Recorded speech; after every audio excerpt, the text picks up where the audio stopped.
नमस्कार दोस्तों प्रधानमंत्री नरेंद्र मोदी ने वॉशिंगटन डीसी में राष्ट्रपति डोनाल्ड ट्रंप से मुलाकात की। मोदी और ट्रंप की मीटिंग के बाद एक संयुक्त प्रेस कॉन्फ्रेंस भी हुई, जिसमें पत्रकारों के अलग अलग सवालों पर दोनों नेताओं ने जवाब भी दिया। कुछ ऐसे सवाल थे जिस पर मोदी अटक गए, उनसे जवाब देते ही नहीं बन रहा था। ऐसे व्यक्तिगत मामलों के लिए दो देश के मुखिया न मिलते हैं, न बैठते हैं, न बात करते हैं। जैसे अदानी के सवाल पर जवाब देना ही मोदी के लिए मुश्किल हो गया था। जब उनसे सवाल किया गया तो पहले तो मोदी हिचकिचा गए, उसके बाद इसे निजी मामला बताकर टाल दिया। इसके अलावा ट्रंप ने जब मोदी के बगल में खड़े होकर भारत पर रेसिप्रोकल टैरिफ की घोषणा की, तब भी प्रधानमंत्री नरेंद्र मोदी मुंह बांधकर वहां पर खड़े रहे। अपने देश की तरफ से एक भी पलटवार, एक भी क्वेश्चन उन्होंने नहीं किया। People of the United States, and I think it's actually fair for India. वहीं ट्रंप ने ब्रिक्स को मरा हुआ बता दिया, वो भी तब जब मोदी अमेरिका में ही मौजूद थे। देखिए, BRICS is dead since I mentioned that. अब दोस्तों इस पर अमेरिकी मीडिया में भी चर्चा शुरू हो गई है। ये तमाम मुद्दे अब देश की मीडिया के साथ साथ विदेश में भी चर्चा का विषय बने हैं। अमेरिकी मीडिया भारत के प्रधानमंत्री नरेंद्र मोदी और राष्ट्रपति डोनाल्ड ट्रंप की मुलाकात को लेकर क्या कुछ लिख रही है, कई तरीके की मिलीजुली प्रतिक्रियाएं आ रही हैं, वो आपको देखनी चाहिए। देखिए, न्यूयॉर्क टाइम्स ने इस खबर को काफी प्राथमिकता के साथ छापा है। अखबार लिखता है अपने एक आर्टिकल में कि टैरिफ मामले में जैसे को ऐसा नीति का ऐलान करके भारत और अमेरिका के व्यापारिक संबंधों की राह को मुश्किल बनाने के कुछ घंटों बाद ही डोनाल्ड ट्रंप ने भारत के प्रधानमंत्री नरेंद्र मोदी के साथ व्हाइट हाउस में संयुक्त प्रेस कॉन्फ्रेंस की। आर्टिकल में दोस्तों आगे कहा गया है कि नरेंद्र मोदी ऐसे राष्ट्र प्रमुख बन गए हैं जिन्होंने ट्रंप की मांगों के अनुकूल आगे बढ़ने पर बात करके उन्हें संतुष्ट किया है। व्हाइट हाउस में भी नरेंद्र मोदी ने ट्रंप की जमकर तारीफ की, यहां तक कि मोदी ने ट्रंप के मेक अमेरिका ग्रेट अगेन मोटो का भारतीय version make India great again भी बना दिया।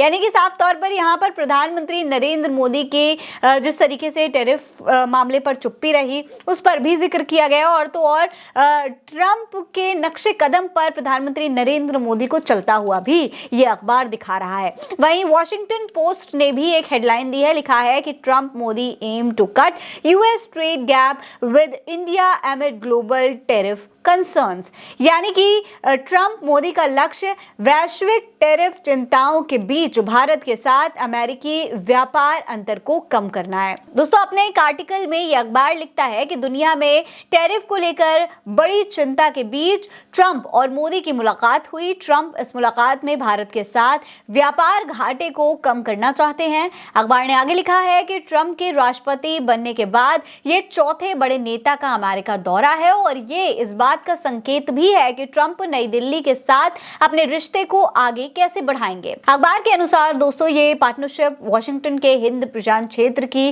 रणनीति के लिए बहुत ही अहम है, लेकिन अवैध अप्रवासन वीजा, भारत के साथ अमेरिका का बड़ा व्यापार घाटा और अमेरिकी जमीन पर सिख कार्यकर्ताओं की हत्या की कोशिश से जुड़े जो तमाम विवाद हैं, वो दोनों देशों के संबंधों में तनाव के बहुत बड़े कारण बन चुके हैं। ये तमाम मुद्दे जो दोस्तों हैं, इन्हें मेन पॉइंट बताया गया है दोनों देशों के बीच में जो विवाद चल रहे हैं उसका। इसके अलावा लिखा है कि प्रेस कॉन्फ्रेंस के दौरान ट्रंप ने वाशिंगटन और दिल्ली की दोस्ती पर जोर दिया। हालांकि उससे ठीक एक दिन पहले ही उन्होंने रेसिप्रोकल टैरिफ लगाने की घोषणा की थी।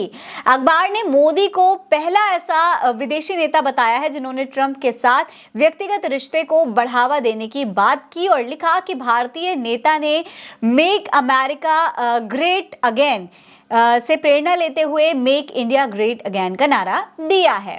दोस्तों अखबार के अनुसार अमेरिका भारत का सबसे बड़ा व्यापारिक साझेदार है और भारत का 18% से ज्यादा निर्यात उसी को होता है। भारत अमेरिका से जितना खरीदता है उससे 45 अरब डॉलर ज्यादा निर्यात करता है। अब ट्रंप इस अंतर को कम करना चाहते हैं, ये बात भी कही गई है। इसके अलावा अमेरिका के एक बहुत बड़े टीवी चैनल ने भी इस खबर को प्राथमिकता से उठाया है। CNN है इस चैनल का नाम, और CNN ने दोनों नेताओं को लेकर खबर दिखाई है, जिसमें प्रधानमंत्री नरेंद्र मोदी और ट्रंप के करीबी अमेरिकी अरबपति एलन मस्क से मुलाकात का जिक्र करा गया है। एंकर एरन बर्नेट ने एक प्रोग्राम किया है जिसमें वो कहते हैं कि जब राष्ट्रपति ट्रंप से पूछा गया कि क्या वो जानते हैं कि एलन मस्क भारतीय प्रधानमंत्री मोदी से एक प्राइवेट कंपनी के CEO की हैसियत से मिले थे या फिर ट्रंप प्रशासन द्वारा बनाए गए डिपार्टमेंट ऑफ गवर्नमेंट एफिशिएंसी के प्रमुख के तौर पर अमेरिकी सरकार के प्रतिनिधि की तरह, तो इस पर ट्रंप ने कहा कि उन्हें पता ही नहीं है। असल में दोस्तों, जब ट्रंप से पूछा गया तो उन्होंने कहा कि मुझे नहीं पता, वो मिले थे, मुझे लगता है कि वो भारत में बिजनेस करना चाहते हैं क्योंकि वो एक कंपनी चलाते हैं। दोस्तों, एंकर एरन बर्नेट ने अनुमान लगाया है कि एलन मस्क भारत में टेस्ला की फैक्ट्री लगाना चाहते हैं और वहां मंजूरी पाने के लिए संघर्ष कर रहे हैं। हो सकता है इसीलिए मिले भी हो। ऐसी भी खबर है कि मस्क की स्पेस एक्स कंपनी भारतीय अंतरिक्ष शोध संगठन से हाथ मिलाना चाहती है, यानी कि साफ तौर पर यहाँ पर भारत और एलन मस्क की कंपनी के साथ एक डील का अनुमान भी लगाया जा रहा है। बर्नेट ने आगे सवाल भी खड़ा किया है कि एलन मस्क इस समय अमेरिकी सरकार के दाएं हाथ की तरह हैं और उनके साथ मुलाकात मायने रखती है। क्या वो अपने कारोबारी साम्राज्य को फैलाने के लिए सरकार में अपनी हैसियत का फायदा उठा रहे हैं और ये हितों का टकराव नहीं है? दोस्तों, ये बात इसलिए भी उठी क्योंकि एलन मस्क उसी दौरान प्रधानमंत्री नरेंद्र मोदी से मिले जब वो अमेरिका में ट्रंप से मिलने के लिए आए थे। ऐसे में कहीं ना कहीं ये एलन मस्क पर भी सवाल खड़े करती है कि क्या वो सरकार के साथ जो अपने फायदे हैं, अपने जो संबंध हैं, उसका फायदा मोदी और भारत से हाथ मिलाकर भारत में अपने बिजनेस को बढ़ाकर उठाना चाहते हैं। ये तमाम सवाल उठाए गए हैं न सिर्फ प्रधानमंत्री नरेंद्र मोदी को लेकर बल्कि ट्रंप और एलन मस्क को लेकर भी। वहीं अडानी वाला जो सवाल पूछा गया था मोदी से, उसको लेकर डेक्कन हेराल्ड ने एक खबर छापी है। हेडलाइन दी गई है, PM Modi says personal matters like Adanis investment in US court not discussed with Trump. यानी कि पीएम मोदी का कहना है कि अमेरिकी अदालत में अडानी के अभियोग जैसे व्यक्तिगत मामलों पर ट्रंप के साथ चर्चा नहीं की गई। खबर में क्या लिखा है उस पर भी गौर करिए।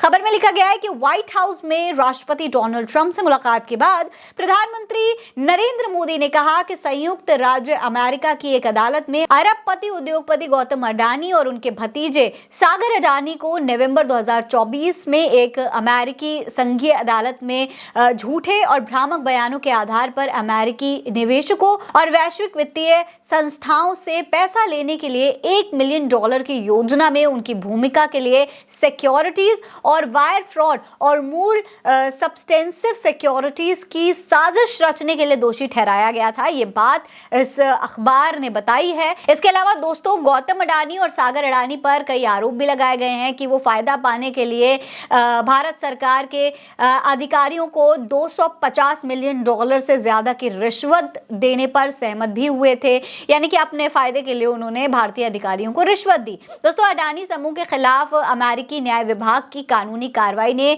भारत में जो विपक्षी दल हैं उनको केंद्र में भाजपा के नेतृत्व वाली सरकार पर संसद के अंदर और बाहर हमला करने का नया हथियार दे दिया था। इसका जिक्र भी इस अखबार ने किया है और आगे लिखा है कि भारत सरकार के विदेश मंत्रालय ने पहले कहा था कि अमेरिका की एक अदालत ने अडानी पर अभियोग एक कानूनी मामला था जिसमें निजी फर्मों, निजी व्यक्तियों और अमेरिकी न्याय विभाग शामिल है। यानी कि भारत सरकार ने पहले ही अडानी के मुद्दे से हाथ पीछे कर लिए थे। भारतीय जनता पार्टी की सरकार लगातार इस पर चुप्पी साध कर बैठी हुई थी। दोस्तों, देश में भी अडानी के मुद्दे पर बार बार मोदी को घेरा गया। राहुल गांधी समेत कई विपक्षी नेताओं ने इस मुद्दे को उठाया और अब दोस्तों, ट्रंप से मुलाकात के बाद न सिर्फ अडानी का मुद्दा बल्कि टैरिफ का मुद्दा भी एक बार फिर से जोर पकड़ने लगा है। ऐसे में दोस्तों, अब देखना होगा कि अमेरिकी अखबारों की इस रिपोर्ट पर विपक्ष की तरफ से क्या रिएक्शन आता है। फिलहाल इस खबर में इतना ही। ये खबर आप उल्टा चश्मा यूसी पर देख रहे हैं। नमस्कार।